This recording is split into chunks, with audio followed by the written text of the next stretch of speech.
हे friends, मैं हूँ सरोज चौधरी, आपकी स्टोरी टेलर और राइटर, और आप सुन रहे हैं जिद्दी इश्क। तो कैसे हैं आप? जिद्दी इश्क जो हमारी न्यू स्टोरी चल रही है, दूसरी हमारी आपको पता ही है कौन सी है, और पुरानी भी हम दूसरी स्टोरी का दे रहे हैं।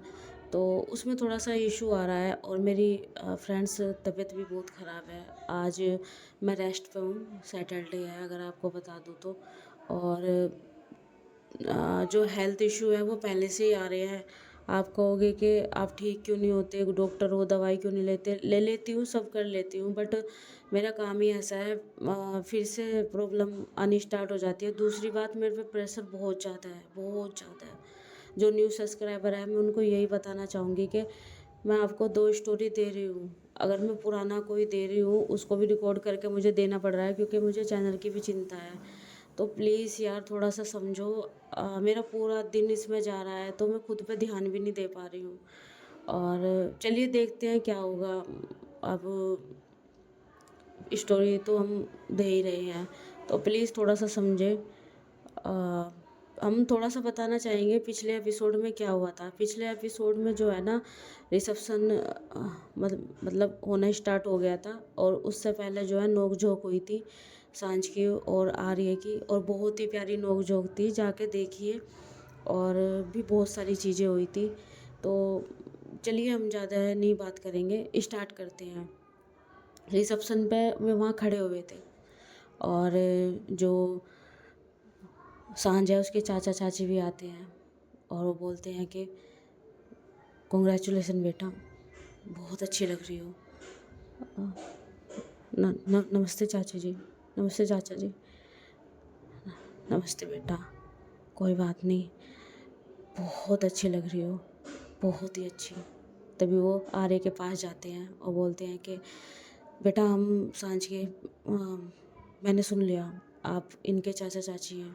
हाँ, और हमारे जो बच्चे हैं, आपकी जो बेटी है यानी कि प्रीति, मैं उनसे मिल चुका हूँ। हाँ, वो तो अपना इंट्रोडक्शन दे देगी। हरपन मोला है, कहीं से भी आके उसको तो अपना बता ही देना है।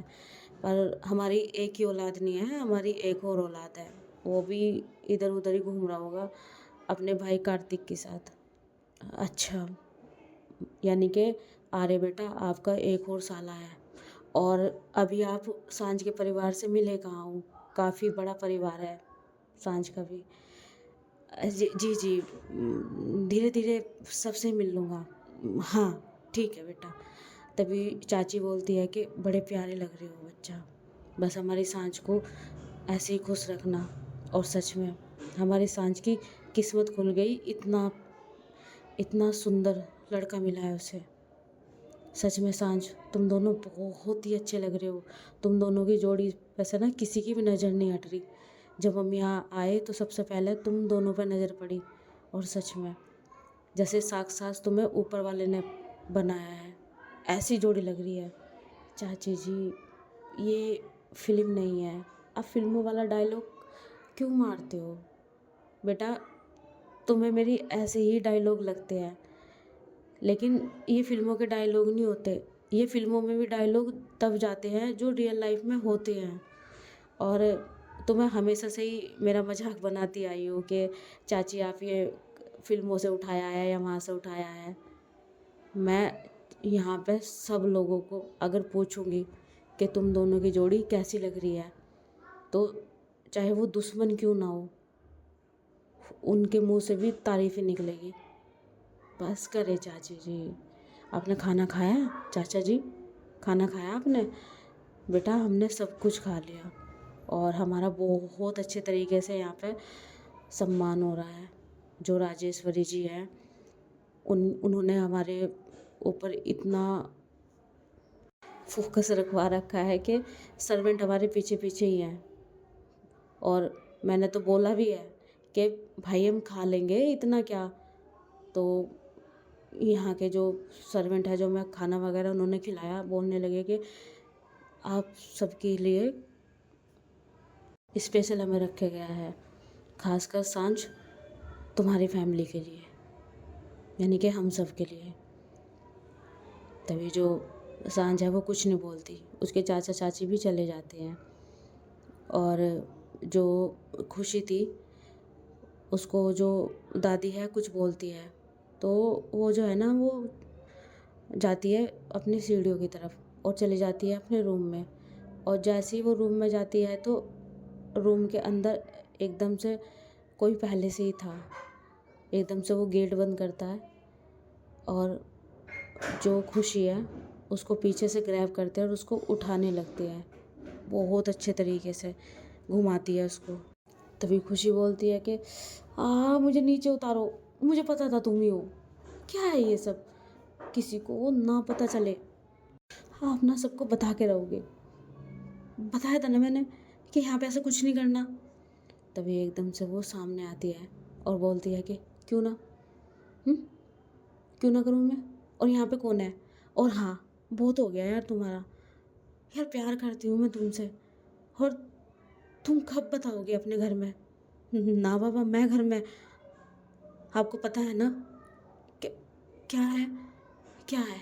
हम्म तुम्हारे लिए मैंने साड़ी पहनना सीख ली, तुम्हारे लिए मैं सजना संवरना शुरू कर दिया, और मैं क्या करूं, बताओ मुझे। घर में तो आप यहाँ पे ऐसे बने रहते हो जैसे जैसे मैं ही अजनबी हूँ, और ये एक शर्मीली लड़की। जबकि कितनी शर्मीले हो आप, उसका मुझे पता है। कॉलेज में जो आप मुझे छोड़ते हो या बाहर, हम अक्सर बाहर ही मिलते आए हैं, कब तक का हम ऐसे मिलेंगे। कब तक का मैं ऐसे तड़पती रहूँगी। मुझे भी शादी करनी है, और सांस देने भी कर ली है शादी। तभी जो खुशी है बोलती है कि प्रीति तुम मानती क्यों नहीं हो, मैं तुमसे बहुत प्यार करती हूँ, लेकिन अभी ऐसी कंडीशन नहीं है। लेकिन मुझे पता नहीं क्यों ऐसा लग रहा है कि भाभी हमारा साथ दे सकती है, या आर्य भैया भी। तभी प्रीति बोलती है कि देखो, मुझे दी पे तो पूरा विश्वास है, लेकिन दी ही क्या क्या करेगी। और तुम्हारे आर्य भैया से मैं मिल चुकी हूँ, जहाँ तक कि तुमने मुझे बताया है कि ऐसे ऐसे में खो गए थे, और ऐसे ऐसे इनको गोद लिया है दादी ने। मुझे नहीं लगता कि ये हमें एक्सेप्ट करने में मदद करेंगे। तभी खुशी बोलती है कि पता है, आज इसी टॉपिक पे बात उठी थी, सबसे पहले मेरा ये आवाज़ उठती है कि इस मुद्दे पे बात करना भी मना है यहाँ पे, पर मैं मैं अपना सच कैसे बताऊँ। तभी प्रीति बोलती है कि क्या हम ऐसे ही रहेंगे, हम कभी साथ नहीं रह पाएंगे। देखो खुशी, अगर आप मुझे नहीं मिले तो मैं बिल्कुल भी रह नहीं पाने की। और मेरा ये है, मुझे तुम्हारे प्रॉपर्टी से, तुमसे, तुम्हारे परिवार से, किसी चीज़ से कुछ नहीं है। मुझे कुछ नहीं लेना तुमसे भी, बस मुझे तुमसे तुम्हारा साथ और तुम्हारा प्यार चाहिए। मुझे किसी एक एक कोने में भी ले चलो, एक एक एक रूम ले लो मेरे लिए, मैं उसमें ही जी लूँगी तुम्हारे साथ। प्रीति, ऐसा नहीं होता, ऐसे नहीं जिया जाता। एक रूम में जाके रह ले, कौन जीने देगा। तो कब तक चलेगा, बताओ ना, कब तक चलेगा। हमारे रिलेशनशिप को पूरे 3 साल हो चुके हैं, और जानते हम पहले से ही हैं, बचपन से।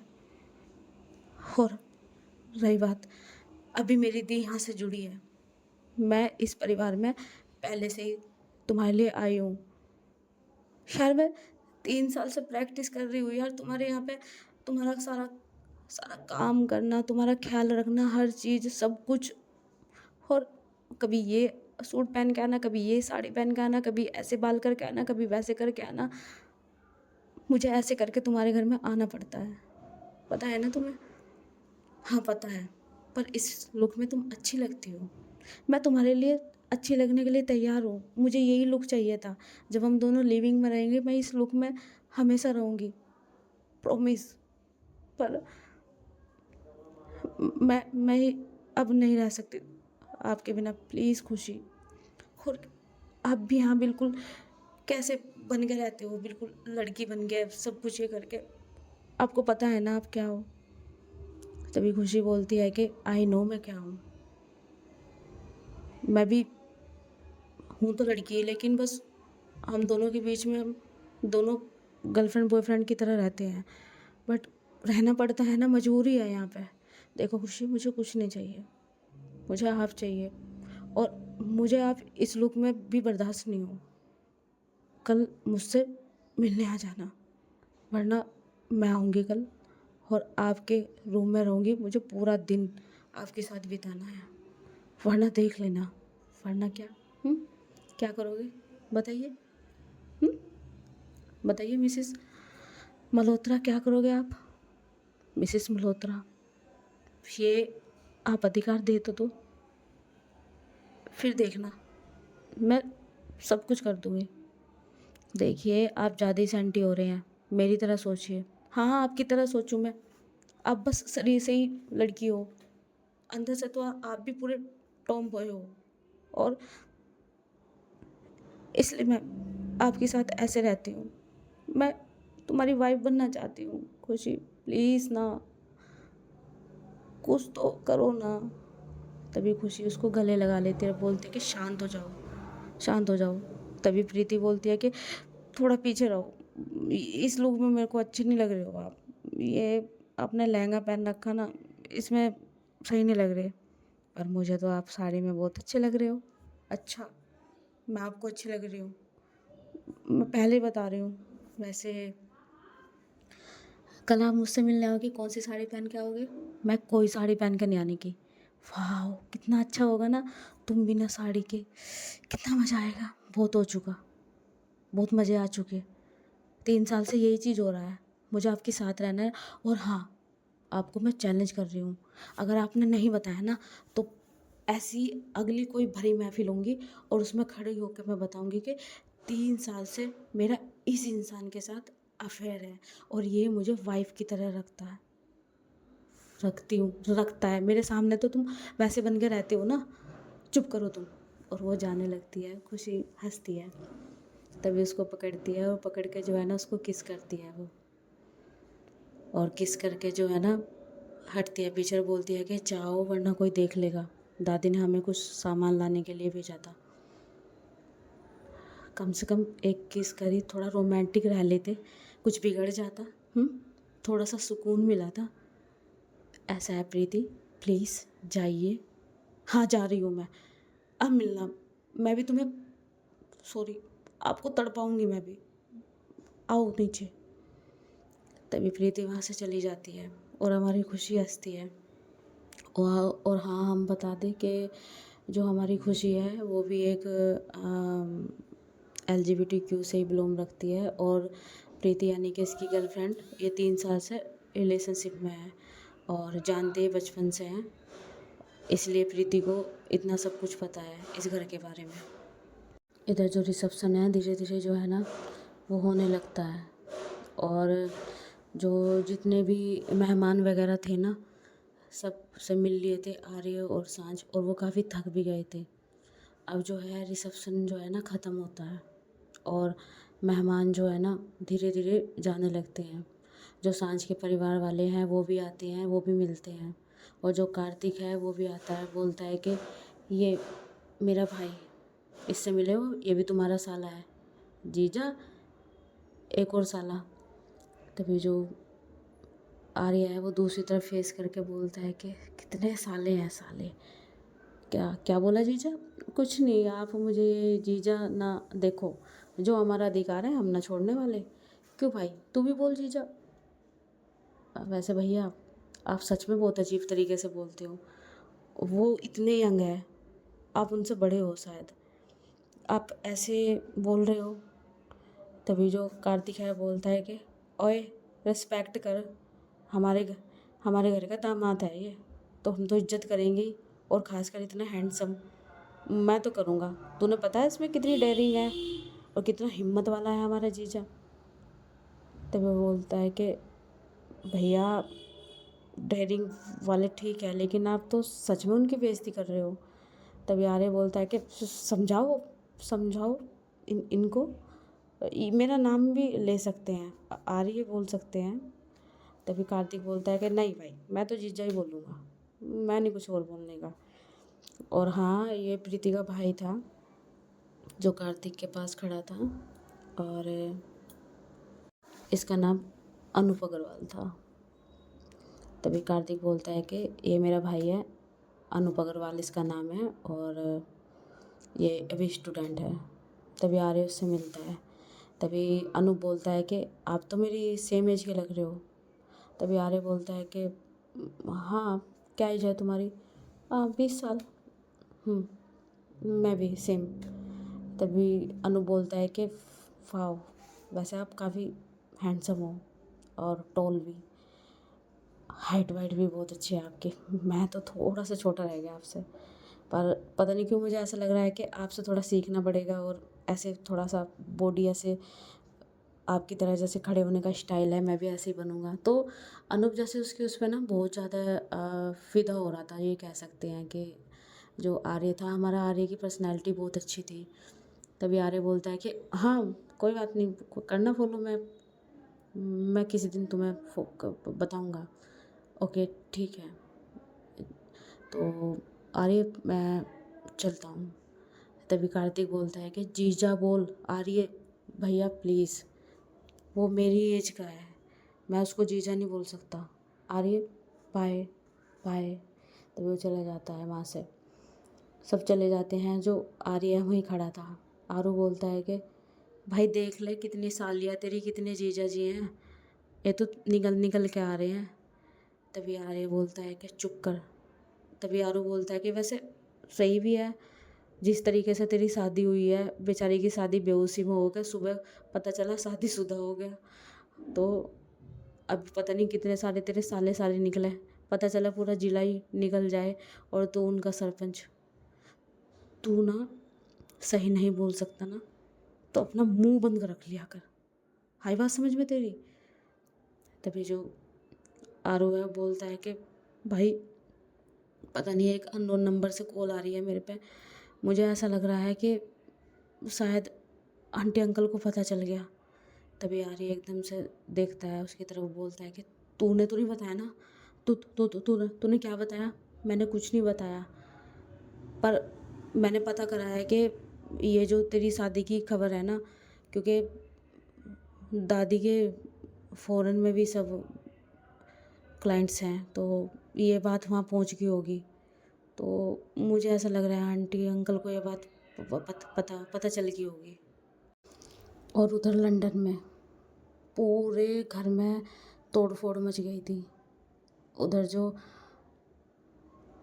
जितने भी सर्वेंट थे वो भी आ चुके थे। हाँ, आर्य की माँ को पता चल गया था, और वो पूरे घर में उसने तोड़ फोड़ मचा दी थी, और वो चिल्ला रही थी वहाँ पे बार बार। और जो आर्य के पापा है वो समझा रहे थे, पर वो समझ नहीं पा रही थी, बस वो यही बोले जा रही थी कि मेरे बच्चे को छीन लिया। इतने दिन तक मैंने छुपा के रखा, मैंने कहा था ना आपके घर वाले मेरे बच्चे को ले जाएंगे मुझसे छीन के, मुझे पता था। देखा, यही क्या ना, आप बहुत बोलते थे ना, बहुत बोलते थे कि नहीं ऐसा करने के, वो उनकी नज़र थी मेरे बच्चे पे। मैं अंडरवर्ल्ड से लिंक होने के बावजूद भी मैं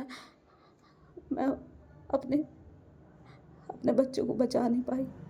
पता नहीं मेरे बच्चे की क्या हालत हो रही होगी वहाँ पे, पता नहीं क्या। और आपको पता है, उसकी शादी करवा दी, शादी करवा दी। हाँ हाँ, ये देखो। तभी वो फ़ोन में दिखाते हैं सारी चीज़, और वो न्यूज़ वगैरह सब दिखाती है। भाई साहब, आर्य के पापा भी दंग रह जाते हैं, बोलते हैं कि ये क्या किया? अरे हमारा बच्चा तो अभी 20 साल का ही है, उसकी शादी करा दी। हाँ, मेरे बच्चे पे पता नहीं क्या बीत रहा होगा, पता नहीं कौन लड़की किससे उसकी शादी करवा दी। उनकी उनकी उनकी हिम्मत कैसे हुई मेरे बच्चे के ऊपर अपना अधिकार जमाने की, है? अरे मैंने मैंने उसे इतना बड़ा किया है, हर चीज़। और जो मेरा सपना था कि मैं अपने बच्चों की शादी करूँगी या उसके लिए जीवन साथी ढूँढूँगी, या वो अपनी खुद की ज़िंदगी में शादी करे या ना करे, मैंने उसको ऐसा पाला है, और उसकी ज़बरदस्ती करके शादी करवा दी। एक वो आरू मैं उस पे बार-बार फ़ोन कर रही हूँ, वो फ़ोन नहीं उठा रहा है। तभी जो आर्य के पापा हैं बोलते हैं कि पर ये सब तुम्हें इतना सब कुछ कहाँ से पता चला? मेरे मेरे बॉडीगार्ड्स ने जो हारू के दोस्त हैं उनसे पूछा और पता लगाया। अभी वो इंडिया में ही है और वो नज़र रख रहे हैं आर्य पर। और आर्य की जो सिक्योरिटी है, जो आर्य ने खुद रख रखी है, उनसे भी उनकी बात हो रही है। तभी जो आर्य के पापा है बोलते हैं कि अब हमें क्या करना चाहिए? क्या करना चाहिए? आप कुछ मत करना। आपने पहले भी कुछ नहीं किया था और अब भी। आप तो लंदन में बिजनेस कर रहे थे ना। मैं ही आई थी ना भाग के। कितनी मुश्किल से आप मेरे पास रहे थे। और क्या किया? क्या किया आपके साथ? आपके घर वालों ने आपके ही पैर तोड़ दिए। देखो देखो, तुम ऐसा नहीं कह सकते। अच्छा, आपको क्या लगता है मुझे कुछ पता नहीं है? वो ढूंढते आए थे आपके पास। मैं लंदन में छुप रही थी, आपके पास आई नहीं थी। मैं पहले पता कर रही थी क्योंकि सबसे पहले वो आपके पास आएंगे कि बच्चों को लेके मैं आपके पास आई हूँ। और आपके घर वालों ने क्या किया? आपकी खुद की माँ ने आपको ये बोल दिया कि अगर उनका पोता नहीं मिला या बहू नहीं मिली तो मेरे बेटे को भी ख़त्म कर देना। पता है ना, आज ये व्हीलचेयर पर आप बैठे हो, ये किसका कारण है? आपके भाइयों का। उन्होंने तो आपको मार मूर के फेंक दिया था। वो तो मैं इस देश में थी अपने बच्चों को लेके, जो मेरे फ्रेंड है उसने मेरा साथ दिया और आपको फेंक दिया था मार के पानी में। और ये साबित कर दिया कि आप मर चुके। मेरी नज़र आप पे ही थी। आपको पानी से निकाला, मेरे फ्रेंड ने आपको ठीक किया, लेकिन आपके पैर सारी उम्र के लिए अपाहिज हो गए। और मेरी डॉक्टर फ्रेंड जिसने आर्य की सर्जरी की, उन्होंने हमारा इतना साथ दिया। और आप अभी भी अपने परिवार वालों के बीच। आपको क्या चाहिए? मुझे कुछ नहीं चाहिए। मुझे कुछ नहीं चाहिए। मुझे अब अपना बच्चा चाहिए जो मेरे साथ हुआ है। मैं नहीं चाहता कि मेरे आर्य के साथ भी हो। अब पता चला तुम्हें? अब पता चला? आपको एक बात कहें, अगर हम अपने बेटे की सर्जरी नहीं करवाते तो आपकी माँ हमारे बच्चों को जान से मारने में 1 सेकंड भी नहीं लगवाती, जिसने अपने सगे बेटे को अपाहिज करवा दिया। मैं नहीं मान सकता। मुझे नहीं लगता कि माँ ने मुझे मारने के लिए भेजा हो। देखने के लिए ज़रूर भेजा हो। कुछ ना कुछ मिसअंडरस्टैंडिंग हो रही है। सच में बता रहा हूँ मैं। कोई मिसअंडरस्टैंडिंग नहीं हुई। सब पता लगाया मैंने। आपके घर वालों ने ही किया और उनके ऑर्डर पे किया। मैं मानता हूँ किया है। उन्होंने ऑर्डर दिया होगा, पर जान से मारने का नहीं। क्योंकि इतना तो मुझे भी पता है कि वो मुझे याद करती है आज भी। माँ को महसूस होता है ना अपने बेटे के लिए, जैसे आपको हो रहा है। आप तड़प रही हैं। मेरी मेरी माँ को भी एहसास होता है कि मैं एक दिन वहाँ जाऊँगा। पर मेरा बच्चा, हमें यहाँ से अभी निकलना है, इससे पहले कि वो हमें आए। और हमें वहाँ से आर्य को भी निकालना है। मुझे बात करनी है आर्य से। मुझे उसे वहाँ से निकालना है कैसे न कैसे। मैं कहीं भी लेकर चली जाऊँगी उसको। मुझे अब कोई नहीं चाहिए। मुझे बस अपना बच्चा चाहिए। और मैं लेकर कहीं भी छुप जाऊँगी, पर मैं नहीं, मैं अपने बच्चे के बिना नहीं रह सकती। और नहीं। और भाई वो बहुत बुरी तरह रो रही थी। आर्य के पापा उसे चुप कर रहे थे। और हाँ, शुरू से ही अत्याचार हुआ है आर्य के पापा और मम्मी पर। जैसे कि वहाँ बोला गया था कि लड़का है तो उसे लड़के को मार देंगे, क्योंकि कोई चिराग नहीं आने दे रहा था, वहीं मार देते उसे अगर वो ना भागती। और अगर लड़की पता चल जाता तो शायद दादी माँ भी कुछ ना कुछ करती। तो ये सिचुएशन हो जाती है ऐसे। अब किसी ने हमें ये कहा कमेंट्स में कि आप बार बार एक चीज़ को बताते रहते हैं। भाई मेरा है एक्सप्लेन करना, इंसान को अच्छे से समझ में आ जाए। और हाँ, इसके पापा की जो आज हालत है वो भी उनकी करी हुई है। लेकिन आर्य के पापा ये बोलते हैं कि मेरी माँ ने मुझे मारने के लिए नहीं भेजा होगा, हाँ ढूंढने के लिए या मार के पूछने के लिए ज़रूर भेजा होगा कि तुम उसको मारना, पूछना कि कहाँ है तुम्हारा बेटा और तुम्हारी बहू, या लाने के लिए भी बोल दिया होगा। लेकिन जिन्होंने उसके साथ ऐसा करा वो उसमें उसके भाई थे और गुंडे थे। और इस बात को आर्य की माँ मानते नहीं है। वे बस जो है अपना सारा जो है ना सामान लेके, जो ज़रूरी सामान था खासकर, वो लेके बस निकलने ही वाले थे। जैसे निकलते हैं मानो बंदूकों की लाइन लेके जो बॉडीगार्ड्स हैं वो पूरे घर में घुस जाते हैं। और जो जितने भी बॉडीगार्ड्स थे वहाँ उनके यानी कि आर्य की माँ के, वो सबको मार दिया गया था। तभी वो गोली तान के खड़े हो जाते हैं। और उनमें से एक जो बॉडीगार्ड्स का जो मैनेजर है वो सामने आता है, बोलता है कि अगर आप हमारे साथ नहीं चले दोनों तो आप दोनों को यहीं ख़त्म कर दिया जाएगा, जैसे आपके सारे लोगों को ख़त्म कर दिया है। और आप कभी भी अपने बेटे को देख नहीं पाओगे। अगर आप हमारी बात मानते हो, हमारे साथ चलते हो, तो इज्जत से आपको ले जाया जाएगा, कोई भी कुछ नहीं बोलने का, क्योंकि बस आपको ढूंढना था और आप मिल गए। और आपका बेटा उनके पास सही सलामत है। और उन्होंने इसलिए आप पे दया करी है कि सीधा गोली मारने के लिए नहीं बोला। उन्होंने बोला है कि उनको सही सलामत यहाँ लेके आइए। बाहर प्राइवेट जेट खड़ा है, चलिए, वरना ज़बरदस्ती हमें पसंद नहीं है। तभी आर्य की माँ कुछ कहने लगती है। जो उसके पापा उसका हाथ पकड़ते बोलते हैं कि आर्य से मिलना है ना, अपने बच्चे के बगैर तुम वैसे भी कहीं नहीं जा सकते, हमारी एक ही औलाद है, आगे हम इस लायक रहे भी नहीं जो हमारी कोई दूसरी औलाद भी होती। क्योंकि मेरे नीचे की कंडीशन इतनी ख़राब कर दी थी कि मेरे से उठ ही नहीं गया और नीचे का हिस्सा काम ही नहीं करता ज़्यादा। हमारी जीने की वजह सिर्फ आर्य है।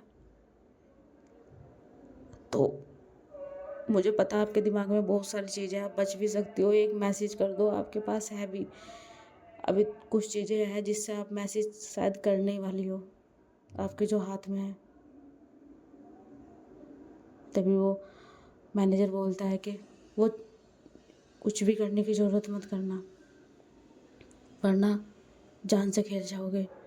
तभी आर्य की माँ बोलती है कि मरने से नहीं डरती हूँ मैं, और ना कभी डरी हूँ, अपने बलबूते पे जीती हूँ। और हाँ, मेरा बेटा भी बिल्कुल मेरी तरह ही सामना करता है इस चीज़ का। हम भागते नहीं है सिचुएशन से। देखिए, हमें कुछ नहीं बोलना, एक घड़ी दीजिए, आप कभी इसमें मैसेज करते। तभी जो आर्य के पापा है खुद ही उसको दे देते हैं घड़ी भी, मोबाइल भी, सब कुछ। तभी जो आर्य के पापा है बोलते हैं कि जी छोड़ दो, चलो, अपने बच्चे के अलावा तुम कुछ चूज भी नहीं कर सकते। अब हमारे पास यही रास्ता है अपने बच्चे के पास पहुंचने का, चलो।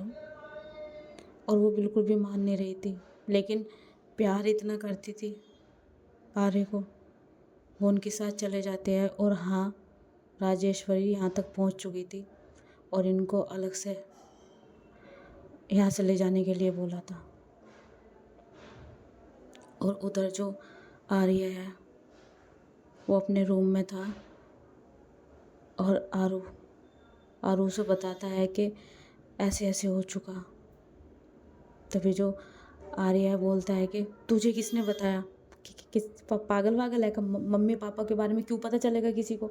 ऐसा कुछ नहीं है, मैं खुद यहाँ से 1 महीना है मेरे पास, जैसे दादी माँ ने बोला था मैं यहाँ से निकल जाऊँगा। वाह बेटा वाह, तुझे अब तक का गेम ही समझ में नहीं आया है?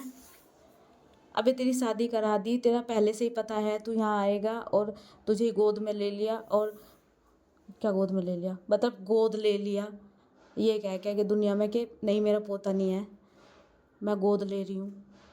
बेटा ये सारी साजिश ना दादी की है, इतना तो मेरी समझ में आ गया। इतना ईजिली नहीं है, मुझे पक्का पता है। तेरे फर्स्ट डे से ही तेरे ऊपर नज़र रखी जा रही थी, और ये सारी रणनीति ना दादी की ही है। और बेटा सारा सामने आ गया, ये देख।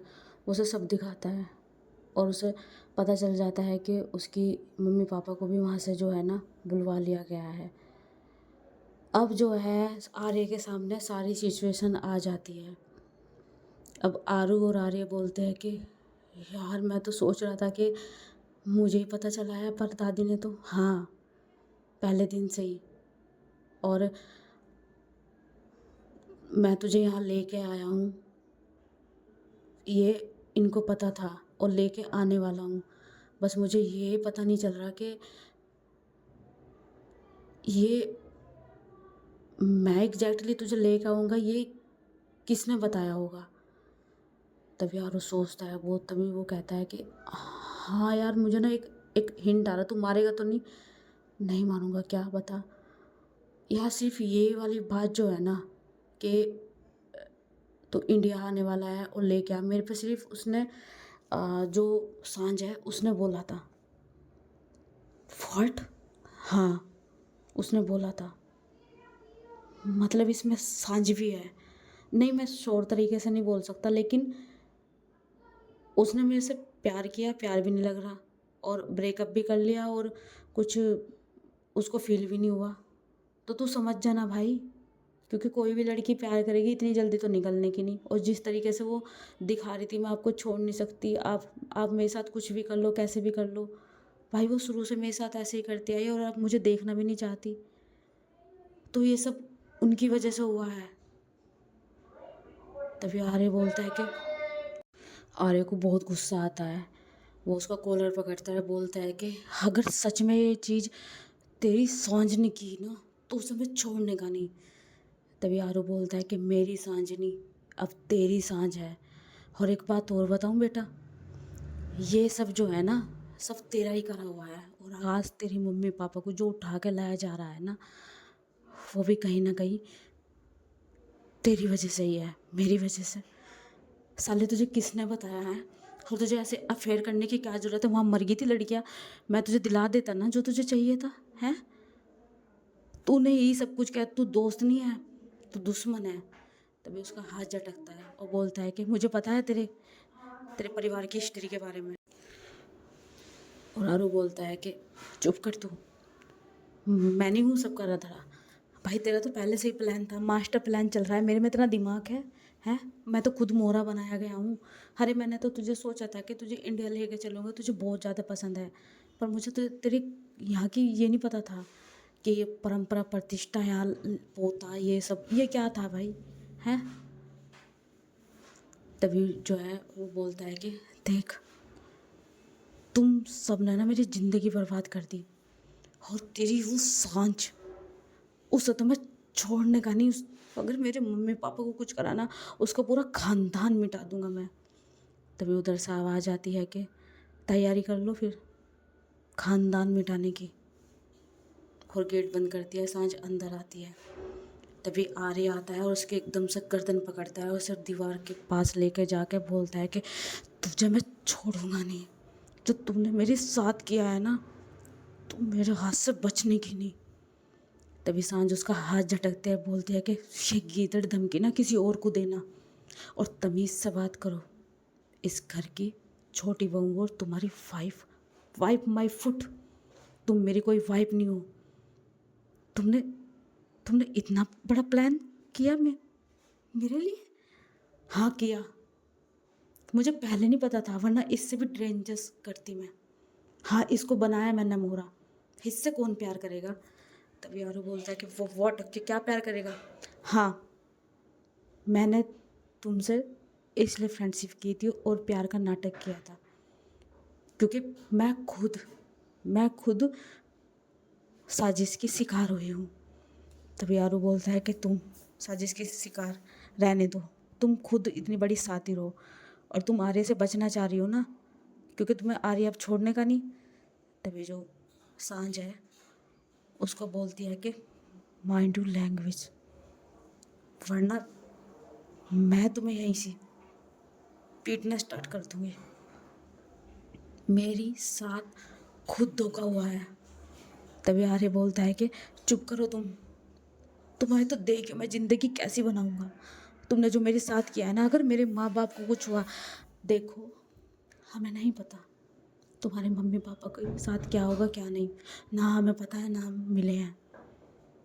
और हम सिर्फ एक ही बार बताएंगे कि हमारा भी इस्तेमाल हुआ है और आपकी दादी ने ही इस्तेमाल किया गया है। अच्छा, ये तो सब आपका करा धरा है ना, मेरा क्या करा धरा है इसमें? मैं तो अच्छी खासी सिंपल ज़िंदगी जी रही थी, अच्छी खासी बुजुर्गों की सेवा करती थी, एनिमल्स की सेवा करती थी, गरीब बच्चों की पढ़ाना, सब कुछ करना। आपकी दादी ने मुझे वहाँ देखा, मैं तो सिर्फ उनका दुख पूछने गई थी कि आप इतने दुखी क्यों रहते हो, क्योंकि मैं उन्हें 1 साल से देख रही थी। वो शायद तुम्हें बहुत प्यार करती है, या प्यार करने का आई डोंट नो ड्रामा कर रही है, जैसे जैसे पत्ते खुल रहे हैं। लेकिन वो मेरे पे उल्टा पड़ गया। मैंने उनसे बात करी, उन्होंने मुझे बताया कि उनका पोता ऐसे ऐसे हुआ, उनकी बहू लेके चली गई थी। तो मैंने उनसे बोला कि अगर मैं आपकी मदद कर सकती हूँ तो मैं ज़रूर करूँगी। फिर मुझे इसके बारे में पता चला, ये नेहा से मिलने आते तो नेहा मेरी फ्रेंड है, ना कि वो फेक, इसमें कोई फेक नहीं है, नेहा मेरी फ्रेंड है। ज़्यादातर मैं उसके पास ही रहती हूँ, उसके साथ ही हम दोनों NGO वगैरह में सब जाते थे, वो भी जाती थी। ये 2 बार आ चुके थे, तीसरी बार आए तो ये आपके बारे में बता रहे थे। तो मैंने बस जाना था कि आपकी आंखें जो है ना आपकी दादी की तरह है बिल्कुल। फिर मुझे बाद में पता चला कि आपका सरनेम तो वो क्लिक कर गया मुझे। इससे मैंने और आगे प्यार का नाटक कराया, आगे बढ़ाया, लेकिन इसको भी कुछ नहीं पता था।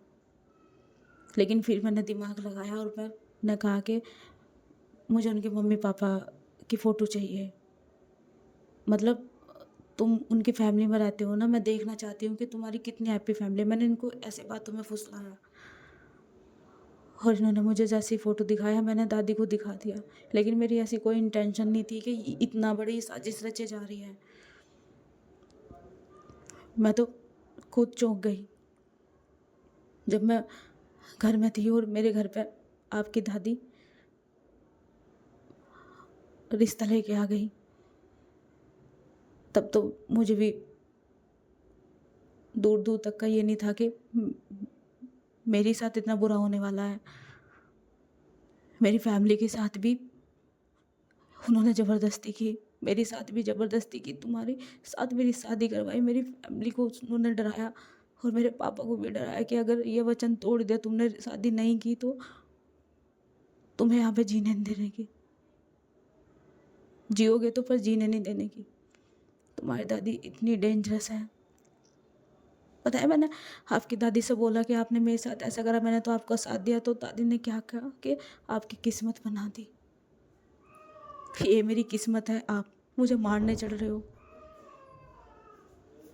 और चलो आज मैं सांझ अग्रवाल बोलती हूँ कि अगर आपको लगता है कि मुझे मारने से सब कुछ अच्छा हो जाएगा तो मार लो, क्योंकि सहन तो मुझे भी तुम नहीं हो रहे हो। और मुझे इस दुनिया में सबसे बड़ा दुश्मन तुम ही नज़र आ रहे हो, जैसे तुम्हें मैं और शायद हम कभी साथ रह भी नहीं सकते। और हाँ, एक बात आपको सच बता दूँ, छोड़ो, मुझे बताना ही नहीं। तभी आरू बोलता है कि अब क्या सच छुपा रही हो, क्या अंदर रख रही हो। और जो आर्य है वो तो परेशान ही था, बस फ़ोन कर रहा था बार बार, पता नहीं क्या करने की कोशिश कर रहा था, मैसेज कर रहा था। तभी जो सांझ है वो आरू की तरफ घूरती है, तभी आरू वहाँ से जो है चला जाता है। तभी जो सांझ है उसके सामने आती है और बोलती है कि मारो ना मुझे जान से, तुम्हारे साथ जीने से अच्छा मैं मरना पसंद करूँगी। तभी आर्य बोलता है मेरा दिमाग मत ख़राब कर, वरना सबसे पहले ना मैं तुझे ही मारूँगा। हाँ, मार दो मुझे, क्योंकि क्योंकि हम दोनों कभी एक नहीं हो सकते और हम दोनों साथ भी नहीं रह सकते। तो किसने कहा, तुम्हारे साथ कौन रह रहा है? ये सब कुछ सही कर दूंगा मैं, देख लेना। अपने मम्मी पापा को लेकर यहाँ से निकल जाऊंगा। आपको ऐसा लगता है इतना आसान है, तो करके देख लेना। और हाँ, रही बात आपके साथ जीने की, तो आप लड़के हो और मुझे लड़कों में कोई इंटरेस्ट नहीं है। मुझे गर्ल्स ही पसंद है। और मेरी एक फ्रेंड है जिसको मैं बहुत प्यार करती हूँ, जिसके साथ तुम्हारे जैसे प्ले बॉय ने बहुत बड़ी चीज़ करी है, उसको प्यार में फंसा के। वो हॉस्पिटल में रही लगातार 1 साल तक का। अब वो घर पे भी दवाइयों के सहारे रहती है। उसका सब जाके मैं करती हूँ, बात करती हूँ, मिलती हूँ। मैं उसे बहुत लाइक करती हूँ, पर अफसोस ये है कि वो मुझे लाइक नहीं करती। तो तुम और मैं कभी एक नहीं हो सकते। और सांझ ये कह के चली जाती है। और जो आर्य है वो बोलता है कि जब तुम्हें लड़कों में नहीं इंटरेस्ट था तो शादी क्यों करी? तभी सांझ बोलती है कि ऑप्शन था मेरे पास। तुम्हारे घर वालों ने ऑप्शन छोड़ा, मेरे कोई घर वाले नहीं आएंगे। कितना भाग लो आर्य मल्होत्रा, कितना भाग लो, तुम्हारा ही परिवार है ये। और आगे जाके अच्छा हो भी जाएगा, लेकिन मैं कभी एक्सेप्ट नहीं कर पाऊंगी। और मुझे नफ़रत है तुम जैसे लड़कों से और तुमसे। घिन आती है मुझे। अगर एक बार भी ये भी हो जाता ना कि तुम लड़की हो, मैं तुम पर जब भी रहम खा लेती। हाँ, तुमसे प्यार नहीं कर पाती, पर मैं तुम्हारी मदद ज़रूर करती किसी न किसी चीज़ में। लेकिन अब नहीं। तभी आर्य बोलता है कि आपकी मदद की मुझे ज़रूरत भी नहीं है। जो मेरे साथ हो रहा है मैं संभाल लूँगा। और रही बात आपसे शादी करने के, रिश्ते में 1 या 2 होने की, तो भाड़ में जाए। मुझे कोई मतलब नहीं है 1 होने का, 2 होने का। मुझे कोई मतलब नहीं है। तुम्हें तो लड़कियों में इंटरेस्ट है, तुमने बता दिया। लड़कों से नफ़रत है मेरे जैसे, लेकिन मुझे तो लड़कियां ही पसंद नहीं है। क्यों? लड़कों में इंटरेस्ट है क्या? वाह, क्या कहानी है। मुझे लड़कियों में इंटरेस्ट और आपको लड़कों में। Just shut up. ना मुझे लड़कों में इंटरेस्ट है, ना मुझे लड़कियों में। किसी और को चलाना। जैसे तुम्हारा ये ये तुम्हारा कैरेक्टर है ना, ये यहाँ पे तुम शरीफ बन रहे होगे, आई डोंट नो, पर एक दिन में और एक रात में होती होगी। मैं भी क्या कह रही हूँ, हर घंटे अलग अलग। देखो, मेरा दिमाग मत खाओ, मैं किसी का दिमाग नहीं खा रही हूँ, और ना मुझे खाना। मैं तो बस अब तमाशा देखूंगी बैठकर तुम्हारी बर्बादी का, क्योंकि तुम्हारे मम्मी पापा भी आने वाले हैं। अब तुम क्या करोगे? मुझे तो बहुत मज़ा आने वाला है, क्योंकि मैंने अपने पापा मम्मी को ना बेबस होते हुए देखा है, बेबस। और खासकर अपने भाई और माँ को। तो अब तुम तड़फो और मैं बैठ कर देखूंगी। गुड नाइट, आर्य मल्होत्रा। और वो ये कह के जो है वॉशरूम में चली जाती है। और वॉशरूम में जाके जो लहंगा है उसमें ही रो रही थी। वो रोते रोते नीचे बैठ जाती है, शावर ऑन कर देती है और बस वो अपने मुंह पर हाथ लगा लगा कर रो रही थी ताकि आवाज़ बाहर ना जाए, क्योंकि ऐसे कगार पे आ चुके था ये रिश्ता भी, जहाँ दम घुट रहा था उसका, नहीं रहे जा रहा था। उधर जो है वे आ रहे थे उसके मम्मी पापा, राजेश्वरी के रूम में ले जाते हैं हम। वहाँ पार्वती बोलती है कि कुछ घंटों में इस घर की छोटी बहू आ जाएगी और आपका छोटा बेटा। तभी राजेश्वरी सामने ही देख रही थी, बस सामने उनके हस्बैंड की तस्वीर लगी हुई थी। वो बोलती है कि आपका बेटा और बहू आ रही है। मन तो ऐसा कर रहा है कि उनको गोली मार दे, पर क्या कर सकते हैं, परिवार। शायद हमारा पोता हमें कभी माफ़ ना कर पाए, हमारा पोता कभी हमें अपना नहीं पाने का, रहेगा ज़रूर, पर शायद वो हमें उस तरीके से नहीं मिलने का जिस तरीके से हम चाहते हैं। पार्वती, हम क्या करें? वो ही बहू हमारे सामने आएगी जो हमारे पोते को लेके चली गई तो हमसे दूर रखा 20 साल तक का। क्या हमारा खून नहीं खौलता? क्या हमारा मन नहीं करता कि हम उसे जिंदा वहीं काट दें? शायद उनको हमारी गुस्से की तय ही नहीं पता कि कहाँ तक है। देखिए राजेश्वरी, तुम्हारी बहू है और तुम्हारा बेटा, और जैसे कि तुमने कहा, कोई भी बच्चा अपने माँ बाप के बिना नहीं रह सकता, चाहे वो कैसे भी हो। अनाथ समझता है और आर्य खुद को अनाथ समझेगा। क्या तुम चाहते हो कि तुम्हारा पोता तुम्हारे होते हुए भी अनाथ महसूस करे? नहीं पार्वती, नहीं। यही वजह है कि सही सलामत मैं उनको यहाँ बुला रही हूँ। बस मेरे से उसे देख के गुस्सा कंट्रोल होगा या नहीं होगा वो मुझे पता नहीं चल रहा। मैं क्या करूँ? कुछ नहीं राजेश्वरी, गुस्सा करेगी तो गुस्से में ही सारी चीज़ रहेगी। स्वागत कर अच्छे से अपनी बहू और बेटे का, अपने पोते के लिए ही सही, क्योंकि अब तो तुम्हारा पोता तुम्हें अच्छे से मिल जाए और तुम्हारा पोता तुमसे दूर भी नहीं जाने का, अगर तुमने उन्हें अपने घर में रखा, चाहे डरा कर रखो चाहे कैसे। तुम्हें मजबूर करना होगा आर्य की माँ और पापा को कि वो हमारे साथ रहे, चाहे तुम्हें धमकी देनी पड़े कि वरना आर्य तुम्हें कभी नहीं मिलने का। और अगर इनके मम्मी पापा यहाँ रह गए तो आर्य कहीं जाने का ही नहीं, तो ये अच्छी बात है। तो फिर हम अपने वादे से मुकर जाए कि जो हमारे खिलाफ जाता है हम उसे जीने नहीं देते, मार देते हैं। तभी पार्वती बोलती है कि यहाँ रहेंगे वो जी कैसे रहेंगे, वो अधमरे ही रहेंगे। फिर से वही चीज़ें उनके भी सामने आ जाएगी, उनके लिए भी बहुत डिफ़िकल्ट होगा। तो राजेश्वरी इतना मत सोच, अच्छे से स्वागत कर, अगर अपना पोता की खुशी चाहती है तो, वरना वो इतनी नफरत ना पाल ले तेरे लिए कि वो खुद को मार ले या तुझे मार दे। हाँ पार्वती, तू सही कह रही है, हमें मरने से डर नहीं लगता, लेकिन हमारा पोता बिल्कुल हमारे जैसा है। वो डरता नहीं है मरने से, उसमें वही गुस्सा वही रोब जो हम में है, जो उसके दादाजी में था और शायद उसकी माँ में।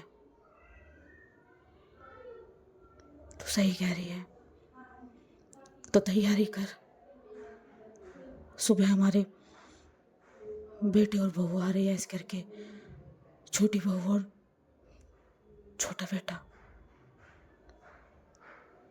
ठीक है राजेश्वरी, मैं सब तैयारी करवाती हूँ, लेकिन आपको हिम्मत रखनी होगी उनके सामने, नहीं कमज़ोर बनना। मुझे पता है जब आप कमज़ोर होते हो तो आप इनकी तस्वीर के सामने खड़े होकर बात करते हो, आपका मन टूट जाता है हर चीज़ से। आपने खुद को जोड़ा है, कई बार तोड़ा है लोगों ने आपको, रिश्तों ने तोड़ा है। आपके ही बेटे किस हद तक जा सकते हैं आपको सब पता है, बहुएं कितनी हद तक जाती है सब पता है। लेकिन उसके बावजूद भी आपने इस परिवार को रख रखा है बांध कर। यही आपकी खासियत है। ये जो कमजोरीपन है ना आपका, आज निकाल लो। साहब की फोटो के सामने खड़े होके कल से आपको एक रोल निभाना है, अच्छी दादी का, अपने पोते को रखने का। चाहे उनके सामने अच्छा व्यवहार करना पड़े जिनको आप गोली से मार देना चाहती हैं। हम जा रहे हैं, सो जाइए, ज़्यादा देर तक आप सोचिए मत। पार्वती वहाँ से चली जाती है और राजेश्वरी बस फोटो देख रही थी और बोलती है कि आपकी औलाद और आपका ही अंश, हमारा पोता, दो चीज़ें कगार पे आके खड़ी हो गई और हमारी हालत हम समझ नहीं पा रहे हैं कि हमें गुस्सा भी इससे ज़्यादा कि पूरी दुनिया मिटा दे और प्यार भी इतना अपने पोते से कि पूरी दुनिया बसा दे। अब हमें समझ में आ गया हमें क्या करना है। और राजेश्वरी बस खड़ी रहती है वहाँ पर। और हमारा एपिसोड भी यही ख़त्म होता है। आई होप आपको अच्छा लगे तो लाइक सब्सक्राइब करना और प्लीज़ देखिए। जो कहानी है नया मोड़ आ रहा है, बहुत अच्छी चलने वाली है, बहुत ही बढ़िया। और कुछ चीज़ें हमें बतानी पड़ती है, बार बार रिपीट नहीं हम करते, तो प्लीज़ कोऑपरेट करिए। तो चलिए, बाय।